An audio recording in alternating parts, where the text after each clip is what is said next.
ഇന്നൊരു cooking video ആണ് കേട്ടോ. നമ്മൾ ഇന്നലെ തോടുകറി ഉണ്ടാക്കിയല്ലോ എരുന്ന് വെച്ചിട്ട്. അപ്പോൾ ഇന്ന് നമുക്ക് കുറച്ചും കൂടെ ബാലൻസ് ഉണ്ടായിരുന്നു. അപ്പോൾ അത് വെച്ചിട്ട് നമുക്കൊരു എന്താ പറയുക, എരുന്ത് റോസ്റ്റ് പോലെ ഫ്രൈ, അതിൽ കുറച്ച് മസാലകളും കുറച്ച് ഉള്ളിയും തക്കാളിയൊക്കെ ആഡ് ചെയ്തിട്ട് ഒരു എന്താ റോസ്റ്റ് എന്ന് പറയാം. സെമി ഒരു ഡ്രൈ ആണ്, പക്ഷേ അങ്ങനെ ഒരു പക്ഷേ ഭയങ്കര ടേസ്റ്റാണ് കേട്ടോ. അപ്പം ഞാൻ പറഞ്ഞുതരാം എന്തൊക്കെയാണ്. ആദ്യം നമ്മൾ പുഴുങ്ങിയിട്ട് നല്ല വാഷ് ചെയ്തിട്ട് എടുത്തതാണ്. അതിലേക്ക് നമ്മൾ കുറച്ച് ഉപ്പും മഞ്ഞൾപ്പൊടി, മുളക് പൊടി ഇതെല്ലാം ആഡ് ചെയ്തിട്ട് നമ്മൾ നന്നായിട്ട് മിക്സ് ചെയ്ത് കൊടുക്കുകയാണ്. അതിനുശേഷം നമ്മൾ കുറച്ച് നേരം റെസ്റ്റ് ചെയ്യാൻ വെക്കും.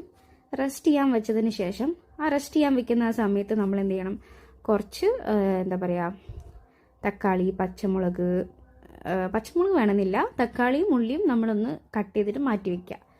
അതിനുശേഷം നമ്മൾ എന്ത് ചെയ്തും ചട്ടിയിൽ എണ്ണ ഒഴിച്ചിട്ട് നമ്മൾ നേരെ അത് ചട്ടിയിലേക്ക് ഇട്ട് കൊടുക്കുക കേട്ടോ. അപ്പോൾ നന്നായിട്ട് അത് റോസ്റ്റ് ചെയ്ത് വരണം. ഒരു ബ്രൗൺ കളറൊക്കെ ആയിട്ട് മാറി വരുമ്പോൾ നമ്മൾ അതിലേക്ക് കുറച്ച് എന്താ പറയുന്നത്, സവോള, തക്കാളി ഇതെല്ലാം ആഡ് ചെയ്ത് കൊടുക്കുക. അത്രേ ഉള്ളൂ കേട്ടോ. ഭയങ്കര സിമ്പിളാണ്. പിന്നെ വേണമെങ്കിൽ നിങ്ങൾക്ക് കുറച്ച് കറിവേപ്പില, അല്ലെങ്കിലും കറിവേപ്പില ആഡ് ചെയ്യണമെന്നില്ല, ആഡ് ചെയ്തിട്ടില്ലെങ്കിലും ചെയ്താലും ഇല്ലെങ്കിലും ഭയങ്കര ടേസ്റ്റാണ് കേട്ടോ. അപ്പം നമുക്ക് ഇതൊന്ന് റോസ്റ്റായിട്ട് വരട്ടെ. നമുക്ക് കുറച്ച് മാത്രമാണ് നമ്മളിപ്പം ഇതിലിട്ടിട്ടുള്ളത്, കുറച്ചായിട്ടാണ് നമ്മൾ ഫ്രൈ ചെയ്തെടുക്കുന്നത് കേട്ടോ. അപ്പം ഭയങ്കര ടേസ്റ്റാണ്. നിങ്ങൾ കക്ക കിട്ടുകയാണെങ്കിൽ എല്ലാവരും ഒന്ന് ട്രൈ ചെയ്ത് നോക്കുക. പക്ഷേ ഇത് ഭയങ്കര ചെറുതായതുകൊണ്ട് തന്നെ ഭയങ്കര ടേസ്റ്റാണ് കേട്ടോ കഴിക്കാൻ.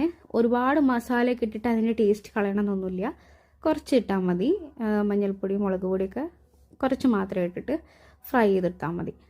പിന്നെ തക്കാളിയും കൂടെ വരുമ്പം ആ ഒരു സ്വീറ്റ്നെസ്സും സ്പൈസിയും ഒക്കെ ആയിട്ട് ഉള്ളി വാടി വരുമ്പോഴുള്ള ഒരു സ്മെല്ലും അതേപോലെ അതിൻ്റെ ഒരു ടേസ്റ്റൊക്കെ വന്നിട്ട് ഭയങ്കര ടേസ്റ്റാണ് കേട്ടോ കഴിക്കാൻ.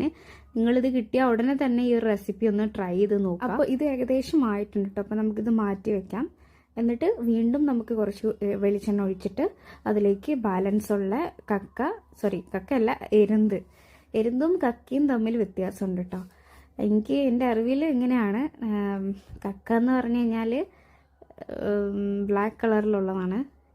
എരുന്തെന്ന് പറഞ്ഞു കഴിഞ്ഞാൽ മറ്റേ വേറൊരു കളറാണ്, ഒരു മണ്ണിൻ്റെ കളർ പോലെയാണ് ഉണ്ടാവുക. തെറ്റാണെങ്കിൽ നിങ്ങളൊന്ന് കമൻറ്റ് ചെയ്യണേ, ശരിയാണെങ്കിൽ അതും പറഞ്ഞോളൂ.